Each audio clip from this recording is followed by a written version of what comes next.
بسم اللہ الرحمن الرحیم۔ سب سے پہلے آپ اس کلپ کو سماعت فرمائیں، پھر اس کے بعد انشاءاللہ عز و جل اس پر بات کرتے ہیں۔ یہ ماحول نہیں ہے ہنسی مذاق مردوں کے ساتھ بدفعلی کرنا بھی چاہیے، جس سے آپ لونڈے بازی کرتے ہیں۔ اپنی کتاب ہے، اس کی ہے جلد نمبر 6 اور صفحہ نمبر 521۔ جلد نمبر 6 صفحہ 521، یہ آپ یاد رکھیں، جلد نمبر 6 صفحہ 521۔ اس میں روایت نقل کیا کہتے ہیں وذکر انہ رأى بعض الناس محمد بن نصیر عیانہ، جس کو بالکل کھلا دیکھا، چھپ کر نہیں، اعلانیہ۔ اس نے ایک اپنے پاس مستقل لڑکا رکھا ہوا تھا، وغلام له علی ظہرہ، لونڈا تھا۔ کہتا ان ھذا من اللذات، یہ جو کام میں کروا رہا ہوں اس سے مزہ بڑا ہے، یہ جو میں کروا رہا ہوں اس سے مزہ بہت آتا ہے۔ وہو من التواشق للہ، اور جو آدمی اس سے کروائے تو اللہ کی رضا کے واسطے اس سے عاجزی پیدا ہے۔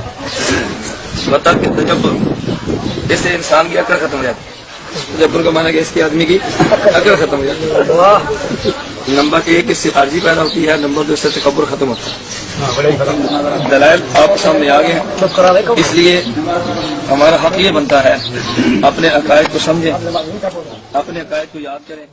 وقار متکلم اسلام، مناظر اسلام، وکیل صحابہ و اہل بیت، ہر سنی کے دل کی دھڑکن حضرت علامہ مولانا الیاس گمن دامت برکاتہم العالیہ، ان کے خلاف آج سے تقریباً 3-4 سال پہلے ایک خاص گندے غلیظ طبقے کی طرف سے ایک سازش کی گئی کہ ان کے ایک بیان میں سے ایک چھوٹا سا کلپ جو ابھی آپ نے سنا، اس کلپ کو کاٹا اور اس کو سوشل میڈیا پر اپلوڈ کر دیا اور وہ وائرل ہوا، جس کا نتیجہ کچھ یوں ہوا کہ آج سے تقریباً 1 سال پہلے مجھے ایک صاحب نے کہا، جو پروفیسر تھے کسی ایک ادارے کے، پی ایچ ڈی کر رکھا تھا، ان صاحب نے کہنے لگے کہ حضرت آپ کی جماعت کے روح رواں، آپ کی جماعت کے نامور عالم دین حضرت مولانا الیاس گمن صاحب کا یہ کلپ میں نے سنا ہے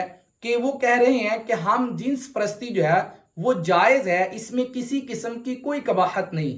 میں نے جب حضرت کا نام سنا، میں نے فی الفور ان صاحب سے کہا کہ حضرت ایسا ہو ہی نہیں سکتا کہ حضرت جیسا، مولانا الیاس گمن جیسی شخصیت کی زبان سے ایسے جملے، ایسے کلمات نکلیں، ایسا نہیں ہو سکتا۔ ان صاحب نے بڑا شور و گل کیا اپنے کولیگ کے سامنے اور پھر مجھے وہ کلپ سنایا جو ابھی آپ نے سنا۔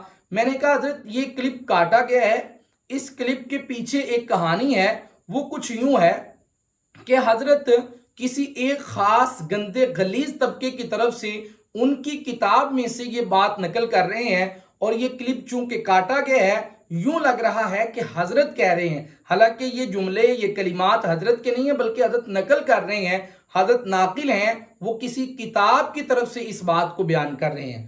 آج پھر میں سوشل میڈیا استعمال کر رہا تھا تو میرے سامنے جو ہے وہ ویڈیوز چل رہی تھی، تو حضرت کا یہ کلپ جو کٹا ہوا کلپ تھا وہ میرے سامنے پھر آیا۔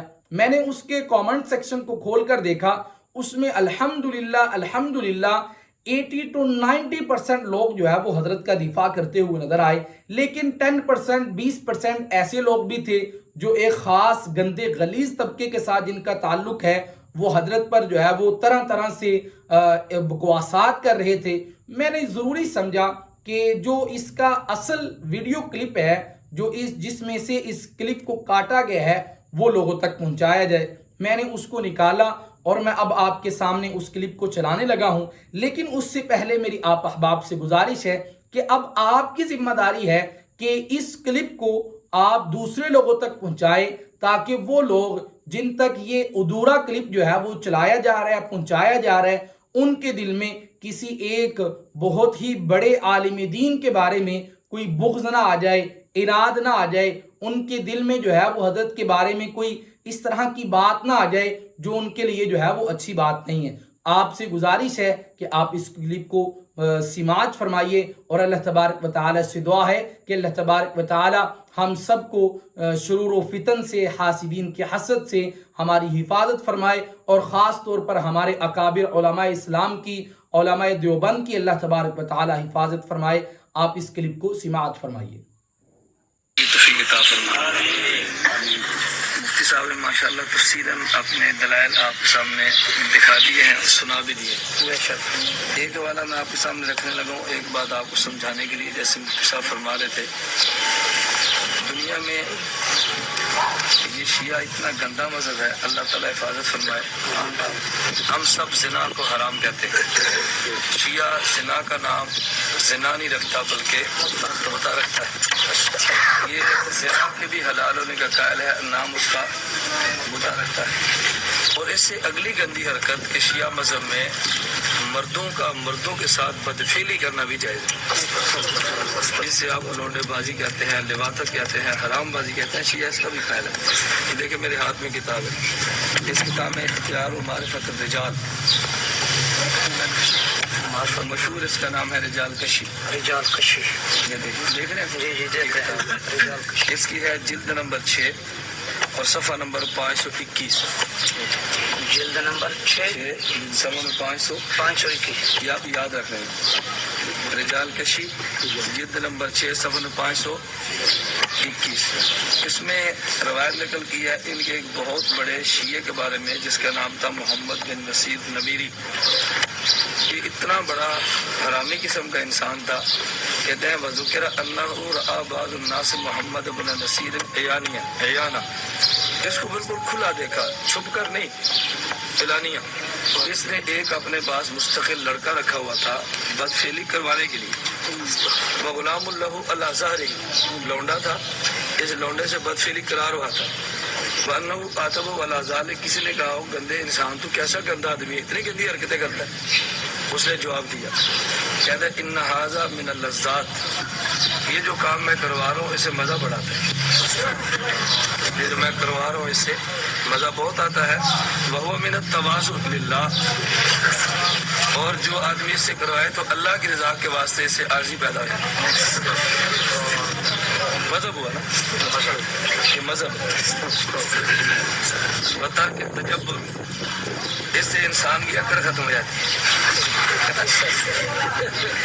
سر کے تجبر کا معنی کہ اس کی آدمی کی عقل ختم ہو جاتی ہے. اب ہم کہتے ہیں اصل طریقہ یہ ہے کہ عقل ختم کرنے کے لیے آدمی وہی طریقہ اختیار کرے جس کو ان نے خود اختیار کیا. کتنی گندی حرکت ہے. کہتے ہیں اس سے اللہ کے لیے عارضی پیدا ہوتی ہے اور آدمی کی عقل ختم ہو جاتی ہے.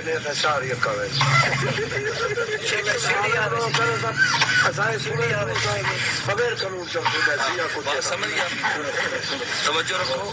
مطلب یہ کہ میں نے حوالہ آپ کے سامنے مذاق بازی کے لیے نہیں کیا, یہ ماحول نہیں ہے, ہنسی مذاق نہیں ہے. ایک اتنا گندا فرقہ کہ جو مردوں کے ساتھ بدفعلی کرنے کو جائز کہتا ہے اور دلیلیں دو دیتا ہے. نمبر 1 اس سے عارضی پیدا ہوتی ہے, نمبر 2 اس سے تکبر ختم ہوتا ہے. اللہ حفاظت فرمائے, اللہ حفاظت فرمائے, اللہ ہم سب کی حفاظت فرمائے. دعا فرمائیے. ہیں سنی بلاتے شیعہ کو ہے. اب دیکھو بات سمجھو, بات سمجھو.